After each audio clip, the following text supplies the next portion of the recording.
This is a story for anyone who has ever carried the hardest job and watched someone else take the fall. You save the situation, everyone gets out, and somehow the person who pays is you.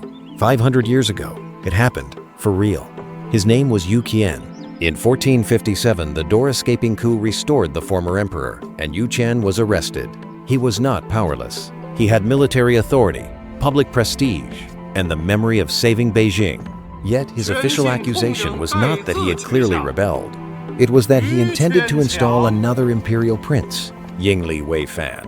When someone asked for visible evidence, the answer was, there were no visible signs, but the intention existed. No visible act, just an intention declared guilty. So why did Zhu Qizhen not fight back? 7 years earlier, the Ming Dynasty had lost its emperor in the Tumu Crisis. In 1449, Zhu Qizhen led a disastrous expedition, was captured by the Oirat leader Desheng, and left Beijing exposed. The army was shattered, the court was panicking, and some officials argued that the capital should move south. Zhu Qizhen refused to treat retreat as the only form of survival.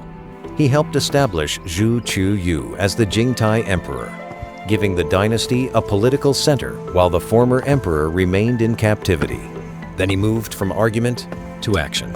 He gathered troops, prepared supplies, arranged weapons, and placed commanders outside Beijing's gates. At Desheng Gate, Zhu Qizhen personally stood with the forces facing the northern approach. The city behind him was not calm. It was a capital that had suddenly lost its emperor, its army, and its certainty about tomorrow. Zhu Qizhen helped turn that fear into a defensive line. When the Oirat army withdrew, Beijing remained in Ming hands. Zhu Qizhen had saved the court, but he had also become the person the new court could not ignore.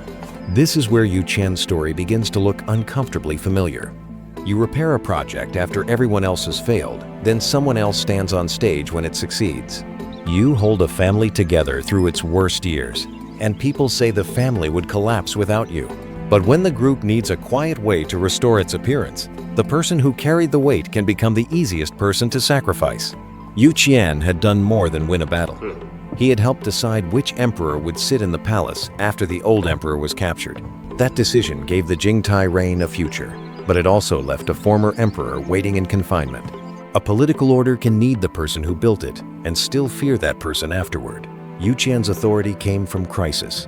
Once the crisis changed shape, that authority became a problem for people who wanted a different arrangement. The defense of Beijing was not one speech or one heroic charge. It was a chain of decisions made under pressure. Which gates to guard, where to place troops, how to move grain, and how to keep panic from becoming an order to flee.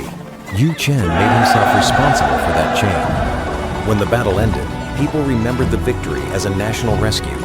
But the political debt remained attached to the man who had organized it. The same authority that made him indispensable also made him difficult for a new arrangement to tolerate. A person who saves a structure may become proof that the structure once depended on him. That proof becomes dangerous when a new ruler wants the old crisis to disappear from memory. In 1457, the Zhengtong Emperor became seriously ill. Shi Heng, Shu Yuzhen, and Cao Jisheng launched the door-escaping coup and restored Zhu Qizhen. This was not just a palace door being opened. It was one political order replacing another. Zhu Qizhen had influence in the Ministry of War and the prestige of a national defender. He was not a man with no choices. He could mobilize troops. He could define the coup as rebellion. He could fight for the order he had protected. But he did not turn Beijing into a second battlefield. Why? One answer calls it blind loyalty.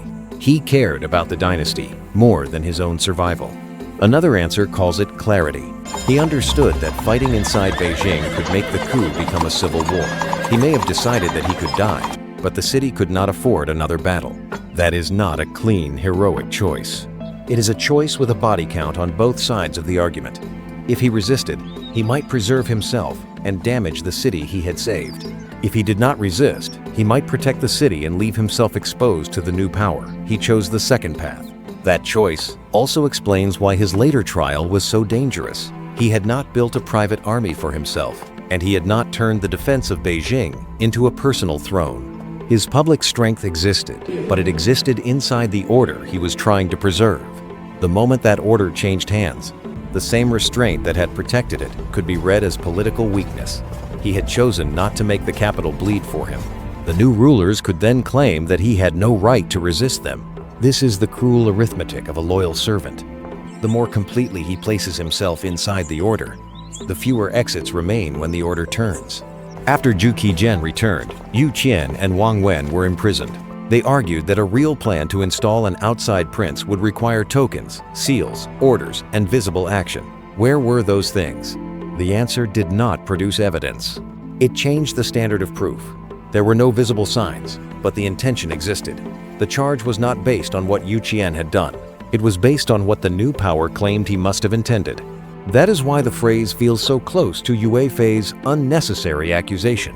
One accusation says the evidence is unnecessary. The other says the intention is enough. Both turn uncertainty into a weapon.